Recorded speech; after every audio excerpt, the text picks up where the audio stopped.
प्रणाम। स्थिति में आइए। योगेन चित्तस्य पदेन वाचाम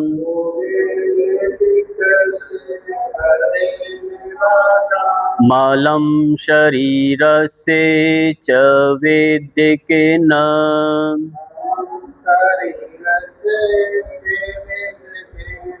योपाकरोतं प्रवरं मुनीनां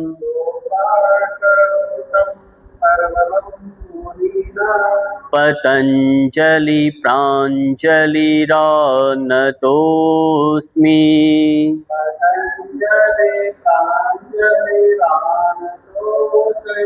ओम शांति शांति शांति।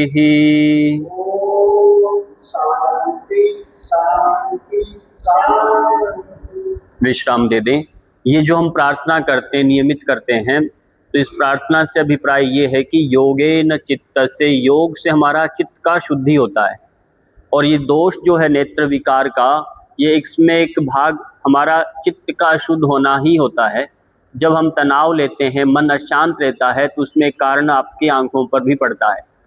तो हमें ध्यान देना कि योगेन चित्तस्य, योग से चित्त की शुद्धि होती न कि बल्कि शरीर की। तो वहाँ स्पष्ट कह दिया महर्षि, जब इनके प्रशंसा में ये श्लोक गाया गया, मलम शरीरस्य च वेद्य के, नहीं, ये मल रूपी शरीर को वेद्य की, डॉक्टर की आवश्यकता होती है। आयुर्वेदाचार्य से आप अपने शरीर का शोधन करवाइए, शारीरिक यदि कोई समस्या है तो। पर यदि मन से जुड़ी कोई समस्या है तो उसके लिए योग बना है। तो आप ये विचार करिए कि आपका रोग किस प्रकार का है, ये विभाजन होना जरूरी है।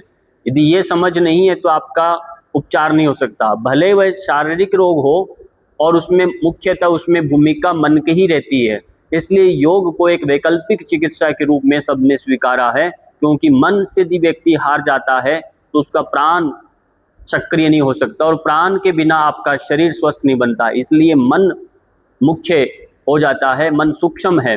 तो मन यदि आपका स्ट्रांग होता है तो शरीर भी जल्दी ठीक होने लगता है। इसलिए जब आजकल हम कोई भी, चाहे उसको इंजरी हो जाए, आंखों का चाहे ऑपरेशन हो जाए, चाहे कमर में दर्द, कहीं भी शरीर में कहीं दर्द आ जाए, यदि वो मन से घबरा जाए, मन से कमज़ोर पड़ जाए, कि मन से हताश हो जाए, निराशा आ जाए कि मेरा कुछ नहीं हो सकता, तो शरीर जल्दी से मृत्यु की ओर बढ़ने लगता है, शरीर का ह्रास होने लगता है। और यदि मन में एक उत्साह है तो वह शरीर ठीक होने लगता है। उस बेजान शरीर के अंदर भी जान आ जाती है केवल आपके मन के संकल्प से। तो ये योग हमें एक सकारात्मक ऊर्जा देता है, एक मन पर ये विशेष गहरा प्रभाव छोड़ता है। इसलिए पूरी दुनिया आज योग की ओर बढ़ रही है, क्योंकि वह मन से हताश हो चुकी है, मन से विचलित हो चुकी है, मन के सारे रोग उसने घेर लिए हैं मन के प्रभाव से। अब मन को कैसे शांत करे, तब वह योग को अपना रही है। हमें ये भारतीयों को ये बात अच्छे से समझना होगा कि ये योग हमारे ऋषि मुनियों ने विरासत में हमें दिया है, हमारे जीने में ये योग चलता है। पर अब इसे व्यवहार में लेकर आना है। केवल हमारे ऐसे बातचीत करने से, ऋषियों ने कहा, ऋषियों ने दिया, ऐसे काम नहीं चलेगा। आप जीवन में लेकर आइए, जिससे आप स्वयं और अपने परिवार को स्वस्थ बना सकें। ये आपकी भूमिका है, आपका कर्तव्य बनता है। तो आज जो सबसे पहले ये नेत्र विकार से जुड़ी जो अभ्यास चल रहे हैं, तो उनको ठीक करने का एक अभ्यास है। उसमें से एक अभ्यास हम करेंगे जिसका नाम है जलनेति क्रिया। जलनेति क्रिया का अभ्यास करवाने से पूर्व आपको एक बार थोड़ा गर्दन का अभ्यास कर लेना है। खड़े खड़े अपने स्थान पर श्वास के साथ धीरे धीरे गर्दन को ऊपर लेकर जाएं, और श्वास छोड़ते हुए धीरे धीरे गर्दन को नीचे लेकर आएं। इस प्रकार से श्वास के साथ ऊपर लेकर जाना गर्दन को, और श्वास छोड़ते हुए धीरे धीरे गर्दन को नीचे लाना। यह अभ्यास आप 3 से 5 बार, 5 से 7 बार दोहराएंगे। और इस अभ्यास को आपको छोड़ना नहीं है। ये नियमित आप करेंगे, दिन में 1 बार नहीं 2 बार कर सकते हैं। ऑफिस में बैठे हैं तो आप चेहरे पर कर सकते हैं, कमर सीधी करके, बदल कर दाएं और बाएं, इस प्रकार से अभ्यास करें। हाथों को साइड में रखिए या कमर पर यहाँ रखिए, इस तरह से हाथों की स्थिति बना के रखिए। गर्दन को दाएं करें श्वास के साथ, और गर्दन को बाईं तरफ करें। जितना हो सके गर्दन को पीछे की ओर लेकर जाएं, साइड में देखने का प्रयास करें, आंखों का भी अभ्यास साथ साथ में करें। यह अभ्यास दोनों तरफ हो जाए। साइड में गर्दन को लमका दीजिए, श्वास भरते हुए गर्दन सीधा, श्वास छोड़ते हुए गर्दन साइड में। इस प्रकार से आप अभ्यास करेंगे।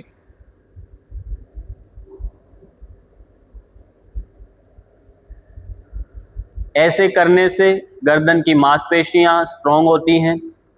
आप कह रहेंगे, सोचेंगे कि हर रोज सर जी ये करवा देते हैं अभ्यास गर्दन का, पर ये गर्दन से ही जुड़ा हुआ मामला है सारा। अब गर्दन को गोल गोल घुमाएं। आंखों की रोशनी अचानक कमजोर नहीं होती, उसके पीछे विशेष कुछ कारण हैं। कल हम पूर्ण इसके बारे में खान पान को लेकर चर्चा करेंगे, रंगों की चिकित्सा पर चर्चा करेंगे, रंगों के माध्यम से आंखों की रोशनी कैसे बढ़ाई जा सकती है, कुछ हाथों की मुद्राएं हैं उन पर चर्चा करेंगे, और कौन से हम मंत्र, बीज मंत्र का उच्चारण करें जिससे हमारी आंखों की रोशनी बढ़े। तो इस प्रकार से कल एक विशेष सत्र रहेगा इस पर, तो आप सबको उसमें जुड़ना है और सीखना है। ये अभ्यास हमने सीखे, आसन सीखे, और आसनों के बाद आपने प्राणायाम, सूर्य नमस्कार सब अभ्यास सीख लिया। त्राटक का अभ्यास सीखा कल, और आज हम सीखेंगे जल नेति क्रिया का अभ्यास। तो अभी यहीं से क्या करना है, पाँव में हल्का सा अंतर ले लीजिए और श्वास के साथ एक एक हाथ को आगे से गोल गोल घुमाएं। यदि आपको लगे कि मेरे कंधे स्टिफ हैं तो ये अभ्यास आप कर सकते हैं सिंगल हैंड से भी, बदल के दूसरे हाथ से करें। आगे से गर्दन पर सीधी रहे, कंधे सीधे रहें, केवल हाथ घुमाना है, आगे से पीछे की ओर जाए, कोहनियां न मुड़ने दें।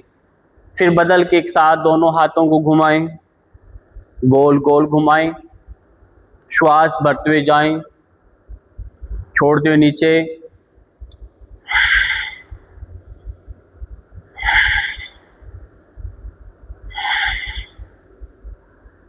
विश्राम दे दें। विश्राम दिया, कमर पर हाथ रखिए यहीं से, और दाएं बाएं ट्विस्ट करें, दाएं बाएं अच्छे से अभ्यास करेंगे, दाएं करें बाएं करें।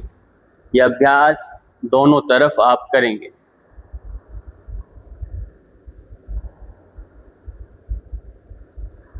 शरीर को जागरूक करना बहुत जरूरी है। शिथिलीकरण व्यायाम बहुत जरूरी होता है, ये सूक्ष्म व्यायाम के अंतर्गत आते हैं।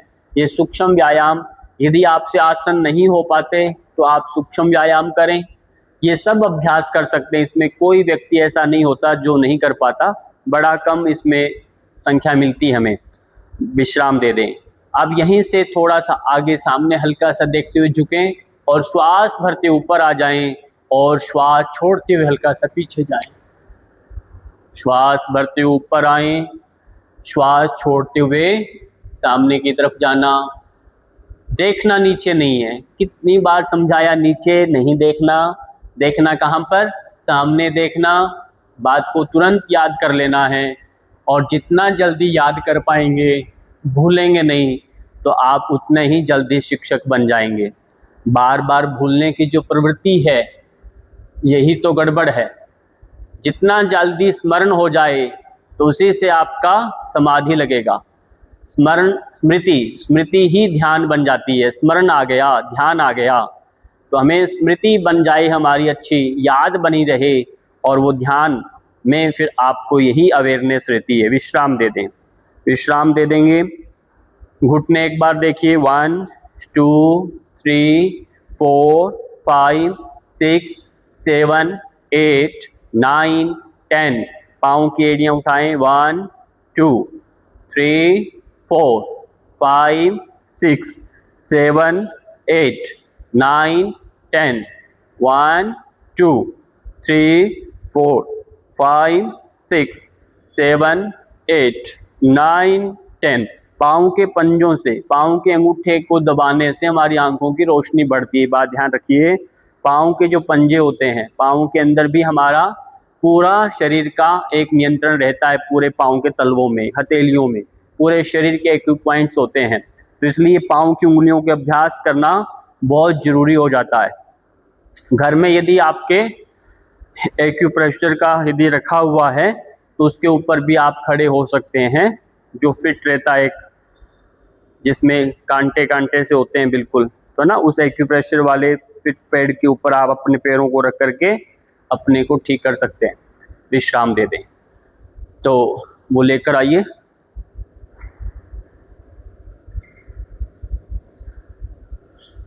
तो आज आपको सिखाया जाएगा जलनेति का अभ्यास कैसे करना है। जलनेति का अभ्यास के लिए आप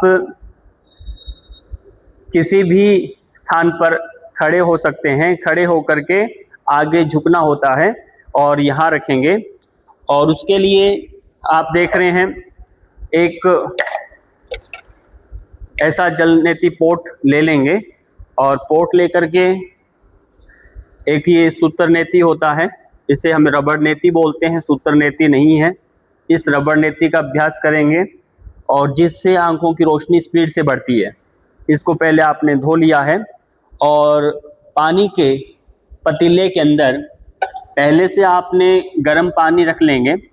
अभी हम पर आपको ऐसा नहीं करके दिखाया जा रहा। पानी आप पहले से गर्म रखेंगे और गर्म जो पानी करेंगे उस पानी के अंदर बाद में एकदम से ठंडा पानी नहीं मिला, नॉर्मल पानी रख सकते हैं। और गर्म पानी को एक पतीले में पहले से आप रख करके उसे छान लेंगे, और उसमें नमक वगैरह जो होता है, नमक 1 लीटर पानी के अंदर आपको नमक जो होता है 1 चम्मच आपको मिला लेना है। सेंधा नमक आपको मिला लेना है। अब पानी नॉर्मल हो, ज़्यादा गर्म नहीं होना चाहिए, और ज़्यादा गर्म पानी आपको बस इतना सा पानी रखें गर्म, जितना आपका सहन करे। ये बिल्कुल यहाँ पर इसको चेक करके देख सकते हैं, पानी ज़्यादा गर्म नहीं लगना चाहिए। इधर आप स्पर्श करा के देखेंगे।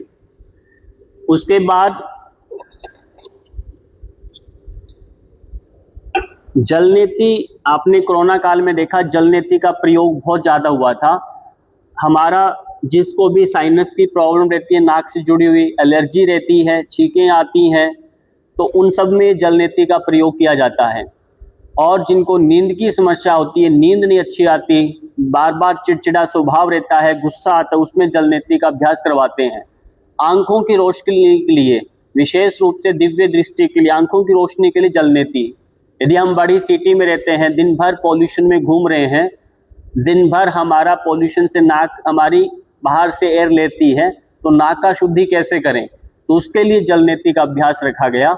इसमें हल्का सा नमक आपको मिला लेना है, और नमक मिलाने के बाद या आपने नमक को इतना मिलाना है जिससे कि इसका जो टेस्ट है, आंखों के जो अश्रु होते हैं, आंखों के अश्रु के समान जो नमकीन जितना होता है उतना आपको इसके अंदर रखना है।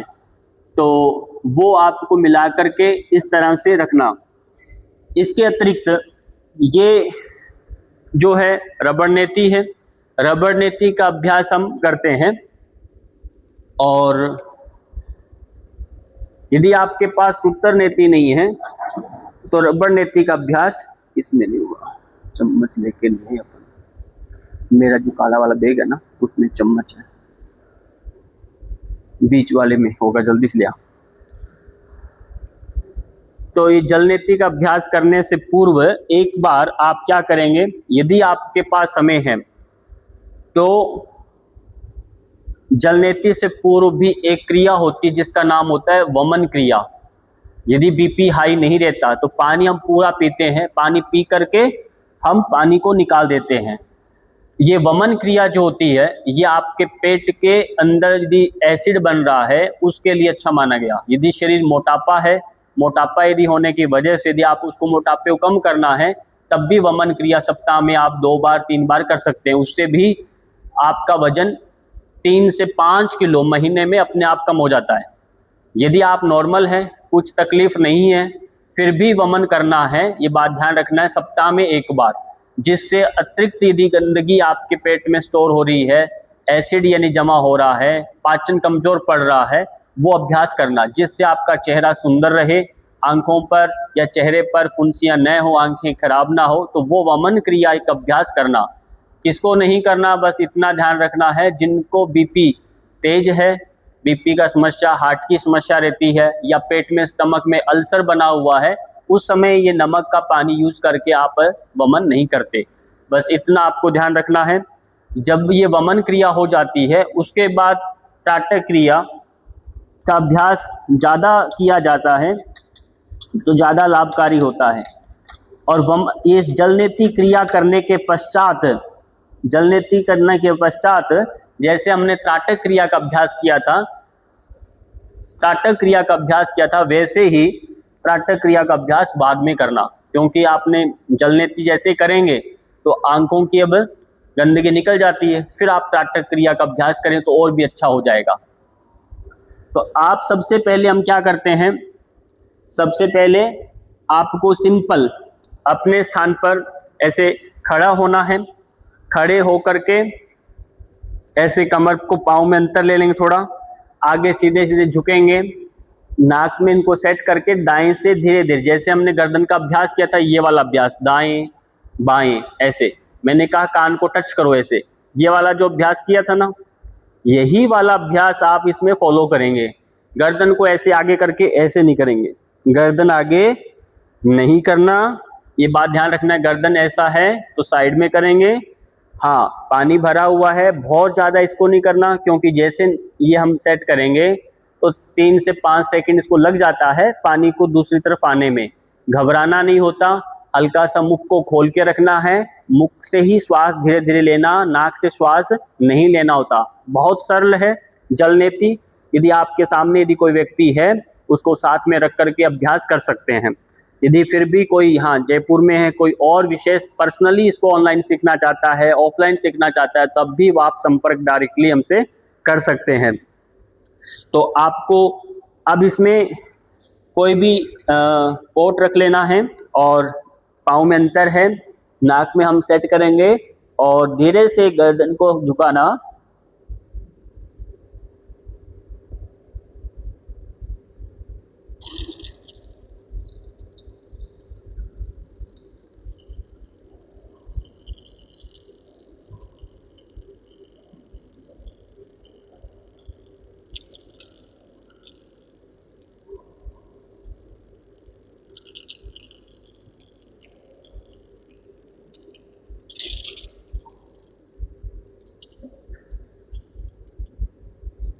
इस तरह से आपने एक तरफ किया, अब यही प्रक्रिया आपको दूसरी तरफ दोहरानी है।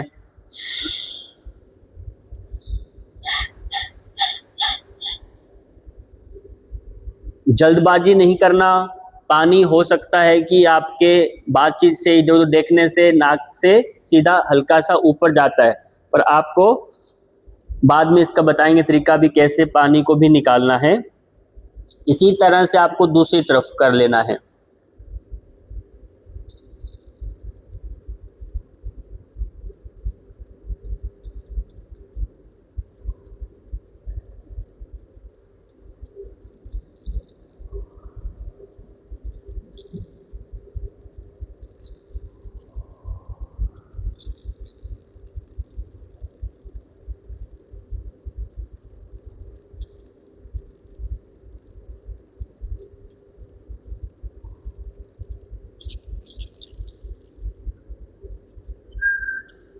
एक बार हमको इतना ही बता रहे हैं, ये एक अभ्यास हुआ जलनेति का।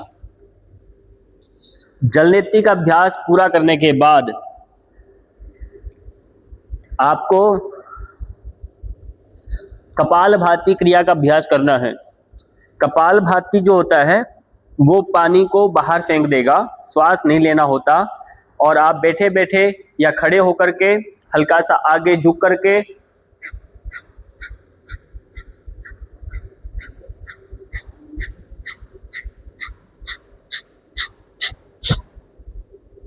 इस तरह से कपालभाति कर सकते हैं। यदि कपालभाति करना नहीं हो पा रहा तो आप क्या करेंगे, वज्रासन में बैठ करके शशांक आसन कर लेते हैं, गर्दन को आगे झुका देते हैं। गर्दन को आगे झुकाने से ही, ऐसे जब गर्दन आगे झुकाएंगे वज्रासन में बैठ करके, नीचे बैठ करके, तब भी गर्दन को आगे झुकाने से ही पानी जो होगा, हल्का सा गर्दन को आगे हल्का सा करने से ही पानी जो होगा वो आपके नाक से बाहर निकल जाएगा, यदि नाक में पानी कुछ बचा हुआ है तो। और दूसरा, इसके बाद सूत्र नेति है, जिसे हम सूत्र नेति सीखने से पहले हम रबड़ नेति करते हैं। इसमें एक तरफ हल्का सा छेद होता है, उस तरफ से आप प्रारंभ करेंगे, उस तरफ से आप प्रारंभ करेंगे। ये कठिन कुछ भी नहीं है। जब आप एक नाक से करेंगे, एक नाक से करेंगे तो जिस तरफ से करते हैं उस तरफ आंखों में आंसू भी आता है। और ये अभ्यास दोनों तरफ से आप कर सकते हैं। और इसके बाद भी फिर जल नेति कर सकते हैं। सूत्र नेति मैंने कहा सप्ताह में 1 बार करिए, अधिकतम वो 2 बार कर लीजिए, ठीक। और जल नेति जो है आप नियमित कर सकते हैं, डेली कर सकते हैं, सुबह कर सकते हैं या शाम को कर सकते हैं, जब आपके दोनों नाक बराबर चल रहे होते हैं। यदि नाक नहीं चलता तो आपको स्टीम लेना है ताकि नाक चल जाए। रात को सोने से पहले नाक में थोड़ा सरसों का तेल या बादाम रोगन है, नारियल का कुछ भी आप घी लगा करके रात्रि को सो सकते हैं, जिससे नाक अच्छे से आपका ठीक हो जाए, सॉफ्ट हो जाए। फिर सुबह आपको ये जल नेति, रबड़ नेति, सूत्र नेति इत्यादि कर सकते हैं। और इसके बाद भी, क्योंकि नमक का पानी है, नमक का पानी बाद में खुश्की लेके आएगा, तो उसके बाद भी आपको जब हो जाए, घंटे 2 घंटे के बाद भी आप थोड़ा सा नाक को चुपड़ सकते हैं अंदर से, तो नहीं तो और खुश्की आएगा, आपको लगेगा कि नाक बिल्कुल ही सूख गया। तो वो श्रिंक होता है नमक के पानी से, नाक खुल जाता है, अच्छा आपका श्वास भी ठीक हो जाता है इससे। इसलिए साइनस में, एलर्जी में तो बहुत अच्छा है नमक का पानी से जब अभ्यास करते हैं।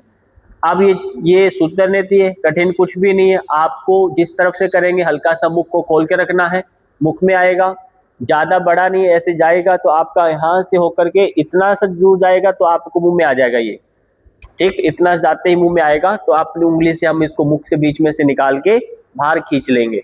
फिर इसको हम रोल करेंगे ऐसे, और फिर धीरे से इस तरफ जो बाहर है इधर से खींच के धीरे से अंदर से बाहर निकाल देंगे। जिस तरफ से गया उसी से खींच के बाहर निकाल देना है। तो कठिन नहीं है, घबराना नहीं है। आप जब इसको एक बार देखेंगे तब और हो जाएगा।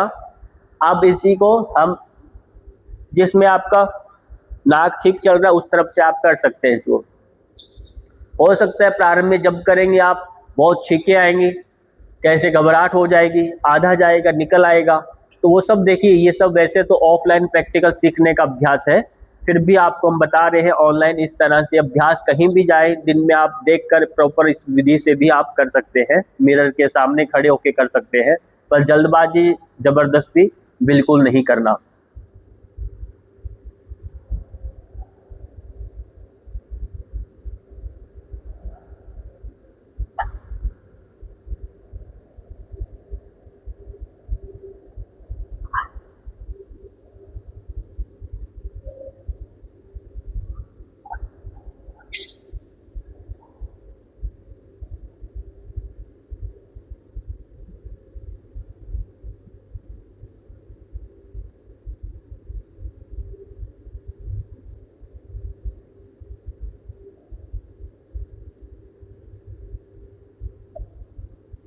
इस तरह से आपको ये बाहर निकाल दिया। इसमें आपको कुछ कठिनाई लगी?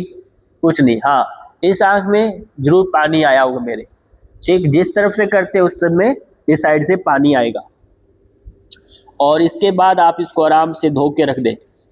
ये सब शुद्धि क्रियाएं हैं, षटकर्म के अंतर्गत आती है। और इन शुद्धि क्रियाओं के बाद ही शरीर स्वस्थ बनता है। और हठ योग यानी आप प्राणायाम अच्छे से कर सकते हैं।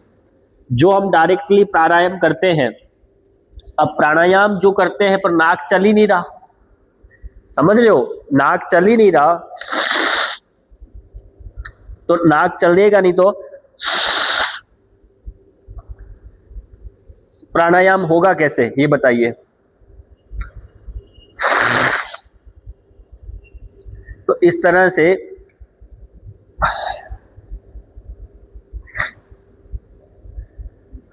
प्राणायाम का अभ्यास आपको ये शुद्धि क्रियाओं का कर लेना है। और चाहे तो इसके बाद भी आप 10-20 मिनट के बाद आपका नाक थोड़ा और ठीक हो जाएगा, साइनस यदि है तो सूख जाएगा, फिर दोबारा से आप जल नेति कर सकते हैं, ऐसा नहीं है। और यदि नहीं हो रहा तो आपको जबरदस्ती नहीं करना कि मेरे को भी करना ही करना है, तो उसमें जबरदस्ती नहीं करना। हाँ, एक दिन में नहीं हो रहा, दूसरे दिन करेंगे, तीसरे दिन देखेंगे, पर धीरे धीरे होगा। ये सब करने के बाद मैंने कहा कि वज्रासन में बैठ करके यदि लगता है कि मेरा पानी नाक में है, ये जैसे मैंने किया इसी तरह से दूसरी तरफ भी आपको कर लेना है। तो आप शशांक आसन में अपने हाथों को ऐसे करके, गर्दन को ऐसे आगे करके ऐसे छोड़ देंगे। ऐसे छोड़ने से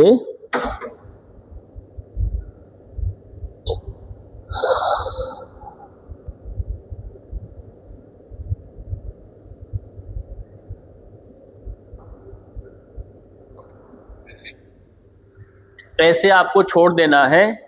मान लीजिए आपने 1 मिनट के लिए गर्दन को आगे झुका दिया, यदि कुछ भी थोड़ा भी तनिक भी पानी अंदर रह गया होगा नाक में, वो नाक का पानी बाहर निकल जाएगा। ठीक, ये अभ्यास आपको कर लेना है। नहीं तो बैठे बैठे आपको कपालभाति का अभ्यास आपको कर लेना है। कपालभाति का अभ्यास से भी ये पानी बाहर छट जाएगा। पानी अंदर रहना ठीक नहीं होता, तो बाद में हल्का दिन में सर दर्द हो सकता है, भारी हो सकता है चेहरा, तो ये आपको लगे कि मेरा तो गलत हो गया, उसका एक ही कारण है कि पानी कुछ अंदर रह गया है। और पानी कहीं नहीं जाने वाला, पानी अपने आप निकल जाता है। 1-2 घंटे तक भी पानी बाहर आता रहता है, चिंता नहीं करना।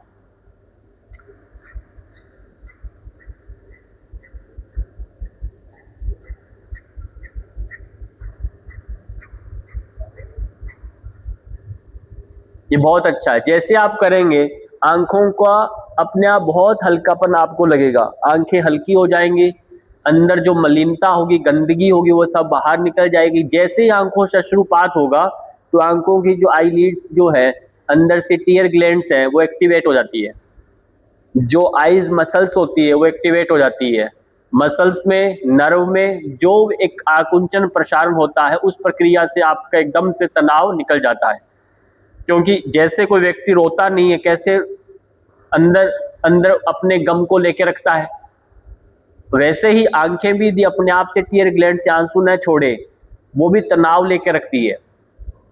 जब हम किसी को देखते हैं, देखने से आपको अच्छा नहीं लग रहा, या आप उसको देख करके जेलसी हो रही है, तो आंखों में भी तनाव आता है।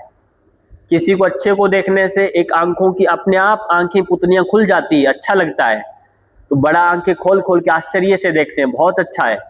और जब बुरा लगता है, उसको एक चुराते हुए नजर से देखते हैं, तो वो क्या है कि एक तनाव भी देता है। छुपते छुपते जब आप उसको देखते हैं, तो ऐसा जब व्यवहार करते हैं दिन में, ये अक्सर होता है, सब कुछ आपको अच्छा नहीं लगेगा, तो दिन में हमारी आंखें तनाव में आती ही आती है। दूसरा, डस्टिंग, बाहर से धूल कण जो उड़ते हैं पॉल्यूशन के, वो आंखों पर भी जमते हैं, कार्बन जमता रहता है। आंखों के सामने जब भी हम कोई भी स्क्रीन देखते हैं, मोबाइल की स्क्रीन देखते हैं, तो स्क्रीन से भी एक कार्बन निकलता है। इलेक्ट्रिक जितने भी आइटम्स होते हैं, उनसे भी कार्बन निकलता है। तो वो कार्बन जो हमें दिखता ही नहीं है, बहुत डेंजर होता है। आंखों पर उसकी रोशनी की जो एक लेजर पड़ रही है, लाइट्स जो आ रही है, वो आंखों की पुतलियों को कमजोर करता है लंबे टाइम तक। कल जैसे आपको बताया, आंखों को गर्मी पसंद नहीं है, ठंडक चाहिए, इसलिए वो ठंडक शीतलता के लिए ये अभ्यास हम करते हैं। तो ये अभ्यास आपने सीख लिया होगा, जो जो अभी तक हमने सीखा, इसका एक लिस्टिंग कर लेना है। जो आसन है, चाहे प्राणायाम है। कल विशेष सत्र रहेगा, जो अंतिम है, 5वां सत्र आपका इस नेत्र चिकित्सा से जुड़ा हुआ, तो वो उसमें हम आहार कैसा लें, जिनको भी ये समस्या है, और हमारा रंगों का कैसे चयन करें, जिसमें हमारे घर के अंदर, हमारे कमरे में हम जो यूज़ करते हैं, उन कपड़ों में कौन सा रंग यूज़ करें जिससे आंखों को आराम मिले, तो वो रंगों पर चर्चा होगी। किस रंग की बोतल का हम पानी पी सकते हैं, तो वो हमारे आंखों को ठीक करे। कौन सी हाथों की मुद्राएं हैं उनसे हम ठीक हो सके, दिन में जब भी फुर्सत में बैठे हैं तो उनका अभ्यास करके 10-15 मिनट भी ठीक हो सकते हैं। और कौन से बीज मंत्र हैं, मंत्रों का साथ हमारे आंखों पर, ब्रेन पर, ये नर्व पर एक्टिवेट हो जाए, जिससे यदि अंदर से कहीं ना कहीं कोई नर्व श्रिंक कर रही है, रूंध रही है, कहीं आप में वो सिकुड़ रही है नर्व, जिससे आधा सर दर्द हो रहा है जी, मेरा आधा माइग्रेन हो गया, होता है कि नहीं, तो यहाँ दर्द है, इधर दर्द है, आंखों के पास भारीपन लग रहा है, ये सब क्यों होता है? कहीं ना कहीं हमारा ब्लड सर्कुलेशन जो होता है मस्तिष्क का, वो कहीं ना कहीं ब्लॉक होता है। नर्व का श्रिंक होना, नर्व में वो कफ का अंदर जमाव हो जाना। कफ, यदि आपको खांसी जुकाम हुआ और आपने कोई दवाई खा ली और वो वहीं पर सूख गया, और सूख गया तो वहीं पर क्या है, आपको रास्ता बंद कर रहा है वो। इसलिए कफ का निकलना बहुत जरूरी है।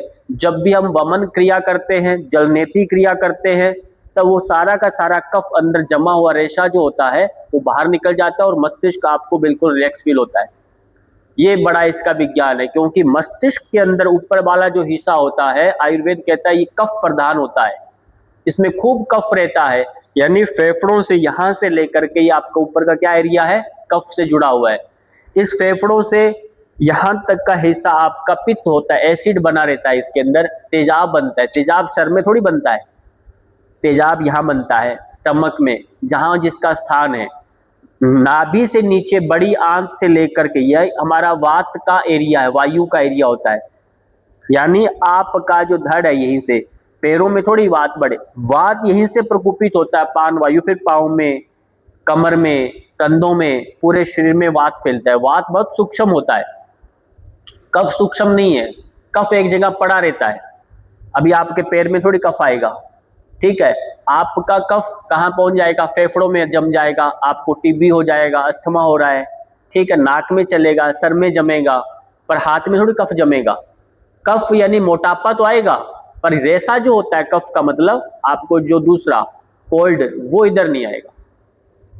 आजकल हड्डियों में भी टिब्बी हो रही है, होती है कि नहीं, टिब्बी हो गया, क्योंकि उसके अंदर भी वो जमाव कर रहा है, वो एक बहुत आगे की स्थिति बनती है। तो ये ध्यान देना है। पित्त जो है वो शरीर के अंदर दोष है, ये पित्त दोष है, वात दोष होता है, कफ दोष होता है। इनके कफ से जुड़े 20 प्रकार के रोग होते हैं, उनमें से एक रोग वो भी बनता है। पित्त से 40 प्रकार के रोग उत्पन्न होते हैं और वात से 80 प्रकार के रोग उत्पन्न होते हैं। तो वात सबसे ज्यादा सक्रिय होता है, इसलिए वात को शांत करने के लिए हम जलनेती ये सब करते हैं, और ये कफ को शांत करने के लिए किया जाता है, जिससे हमारा कफ ठीक हो। और कफ निकलते ही आपका सर ठीक हो जाएगा। कभी महसूस किया जब आपको जुकाम होता है तो आपका सर भारी हो जाता है, क्योंकि जमाव कर गया। आंखें भी वजनी हो जाती है, जुकाम हो रहा है तो आंखों में भी पानी निकल रहा है, ठीक है, और आंखों में भी जलन होने लगती है, और कानों में भी सुनना थोड़ा कम कम सा हो जाता है, ऐसे भारी भारी हो जाते हैं। जैसे हम लेटते हैं तो नाक बंद हो जाता है, बैठते हैं तो ठीक होता है। तो ये सब जब हम इनको करते हैं, और ऐसी स्थिति में भागदौड़ जीवन शैली में हम वो उस प्रक्रिया के अंदर हम खलल डाल देते हैं, ताकि वो अपनी प्रोसेस से निकलता है कफ अपने आप, पर हम उसको दबा देते हैं दवाई लेकर के। तो वो कफ जो रनिंग नोज में एक बिल्कुल श्वेत वर्णीय होता है, वो फिर गाढ़ा होकर के पक जाता है। पहले वो पकेगा, जम जाता है, बलगम बन गया, तो वो बलगम उतना ही रहता, वो आपको चिपक गया, निकलता ही नहीं है। फिर अक्सर जब दवाई भी बंद कर देते हो, थोड़ा नॉर्मल होता है, फिर भी उस प्रोसेसिंग में पकेगा, वो पकेगा तो अपने आप शरीर उसको छोड़ता है, नहीं तो छूट नहीं सकता, वो चिपका रहता है, यानी वो अध पका है। तो इसलिए कफ का पकना बहुत जरूरी होता है। तो उसका एक प्रक्रिया है, जब आप इस तरह से करेंगे तो आपका शरीर उसमें और हेल्प करेगा। तो ये जितना आज सीखा है इसको आप नोटिस कर लेंगे, और हम यहीं पर अपनी कक्षा को विराम देंगे। कक्षा अभी शांति मंत्र के साथ। सर्वे भवन्तु सुखिनः, सर्वे सन्तु निरामयाः, सर्वे भद्राणि पश्यन्तु, मा कश्चित् दुःखभाग् भवेत्। ओम शांति शांति शांति। दोनों हाथों को पीछे बांधे, भू नमन करें, आगे झुकना है, हथेलियों को रगड़ना है, आंखों पर स्पर्श कराना है।